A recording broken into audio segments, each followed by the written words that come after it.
आज की एक अहम खबर ये भी रही कि किस तरह से केंद्र सरकार और न्यायपालिका के बीच एक बार फिर से रस्साकशी शुरू हो गई है। केंद्रीय कानून मंत्री किरेन रिजिजू ने देश के मुख्य न्यायाधीश को चिट्ठी लिखकर कोलिजियम के स्वरूप में बदलाव के लिए कहा।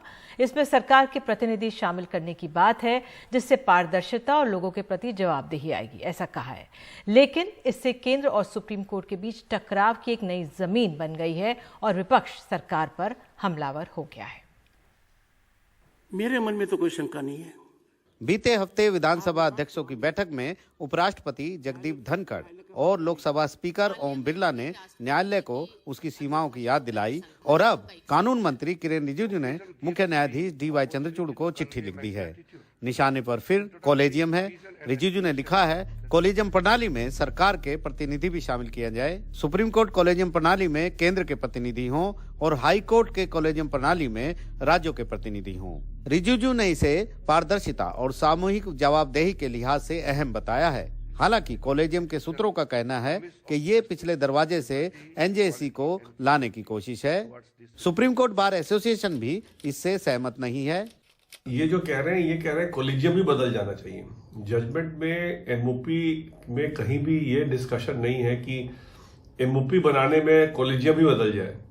कॉलेजियम तो जो सुप्रीम कोर्ट ने तय किया वही रहेगा। इसलिए ये जो इन्होंने चिट्ठी लिखी है कि कॉलेजियम को ही बदल दिया जाए, कॉलेजियम इनके नुमाइंदे डाले जाएं, अगर ये करना चाहते हैं इस तरह का कुछ, तो इनको कानून बनाना पड़ेगा। इनको सिर्फ ऐसी चिट्ठी लिख के नहीं बना सकते। अब या तो इनको कोई गलत एडवाइस कर रहा है या इनको खुद समझ में नहीं आ रही, इसलिए ये तो इसमें कहीं ना कहीं इनको इनके समझ में कमी है। मेरा मानना है कि इस एरिया में सरकार को भी थोड़ी सेंसिटिविटी दिखानी पड़ेगी। कांग्रेस ने इसे जानबूझकर न्यायपालिका को डराने की कोशिश बताया है।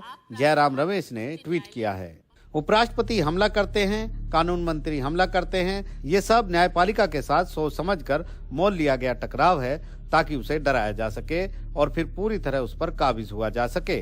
कॉलेजियम में सुधार की जरूरत है, मगर सरकार पूरी तरह आत्मसमर्पण चाहती है। उसे यह इलाज दिखता है कि न्यायपालिका को जहर की गोली दे दी जाए। NJC यानी राष्ट्रीय न्यायिक जवाबदेही कानून को सुप्रीम कोर्ट ने जब से खारिज किया है, तब से सरकार से उसका टकराव बढ़ा है। कॉलेजियम की सिफारिशें अटकी रही हैं और उस पर सवाल खड़े किए जाते रहे हैं। केंद्र सरकार और न्यायपालिका के बीच में ये टकराव कोई नई बात नहीं है, लेकिन पहले केंद्रीय कानून मंत्री के बयान, उसके बाद उपराष्ट्रपति की टिप्पणियां, फिर लोकसभा स्पीकर के बयान और अब कानून मंत्री की ये चिट्ठी, ये इशारा कर रही है कि ये लड़ाई अब थमने वाली नहीं है और फिलहाल ये टकराव आगे भी जारी रहेगा। नई दिल्ली से जेवियर के साथ आशीष भार्गव, NDTV इंडिया। दिल्ली में केजरीवाल सरकार और उपराज्यपाल की लड़ाई आज सड़क पर उतर आई। मुख्यमंत्री अरविंद केजरीवाल के नेतृत्व में पूरी सरकार और सभी आप विधायकों ने दिल्ली विधानसभा से लेकर उपराज्यपाल निवास तक मार्च निकाला और मांग करी कि LG सुप्रीम कोर्ट के आदेशों का पालन करे।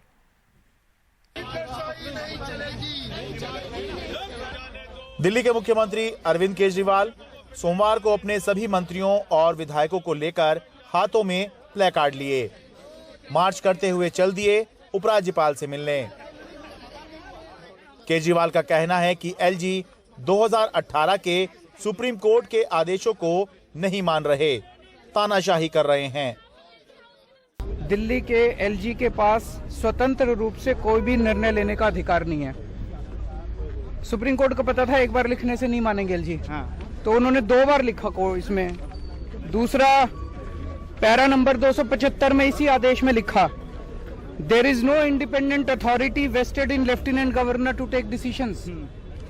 अब जब साफ साफ सुप्रीम कोर्ट कहता है कि LG साहब के पास कोई भी निर्णय लेने का अधिकार नहीं है, अभी हम अपने बच्चों के टीचर्स को, सरकारी टीचर्स को हम फिनलैंड भेजना चाहते हैं अच्छी से अच्छी ट्रेनिंग देने के लिए। LG साहब ने फाइल पे मना कर दिया। LG साहब कौन होते हैं फाइल पे मना करने वाले? LG साहब को क्या तकलीफ है? दिल्ली के बच्चे हैं।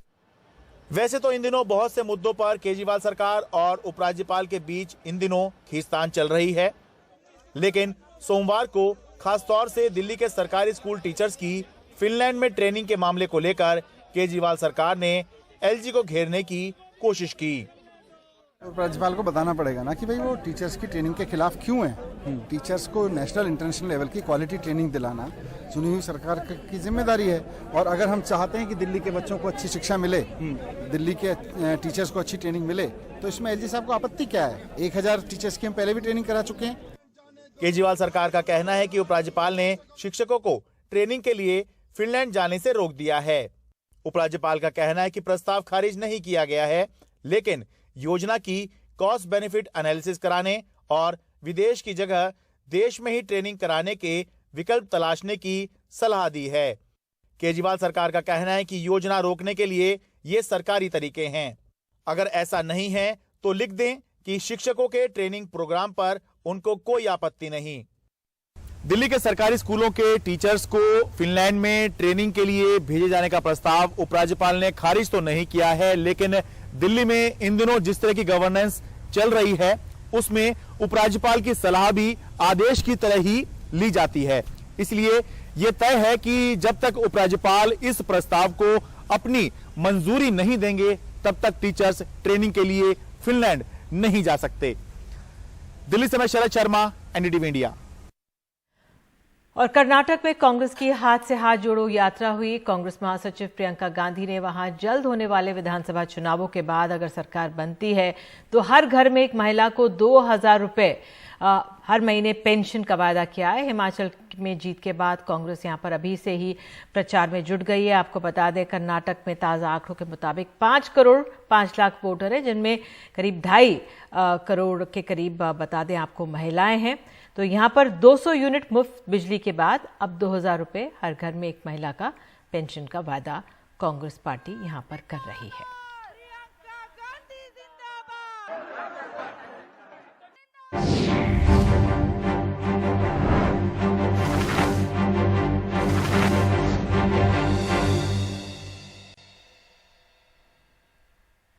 सुप्रीम कोर्ट ने जोशीमठ मामले में दखल देने से इनकार कर दिया है। कोर्ट ने कहा है कि उत्तराखंड हाई कोर्ट पहले से ही इस मसले पर सुनवाई कर रहा है, ऐसे में याचिकाकर्ता को हाई कोर्ट जाना चाहिए।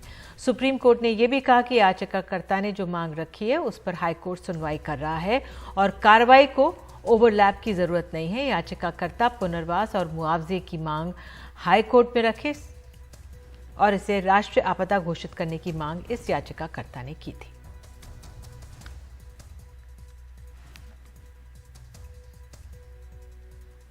भारत में बढ़ती आर्थिक असमानता पर ऑक्सफैम की रिपोर्ट में चिंता जताई गई है। भारत के 1% सबसे अमीर लोगों के पास देश की कुल संपत्ति का 45.6% हिस्सा है। इसमें कहा गया टॉप 1% अमीरों ने 2020 से अब तक नई संपत्तियों के करीब 2/3 हिस्से पर कब्जा किया है। ऑक्सफैम की रिपोर्ट ने यह भी कहा है कि दुनिया में सबसे ज्यादा गरीब भारत में है।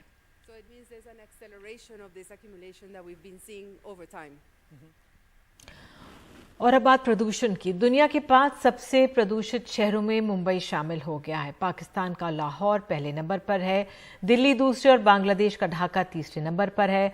पाकिस्तान का कराची चौथे नंबर पर है और मुंबई दुनिया का 5वें सबसे प्रदूषित शहर बन गया है। मुंबई में बदलते मौसम के बीच वायु गुणवत्ता बहुत खराब श्रेणी में है।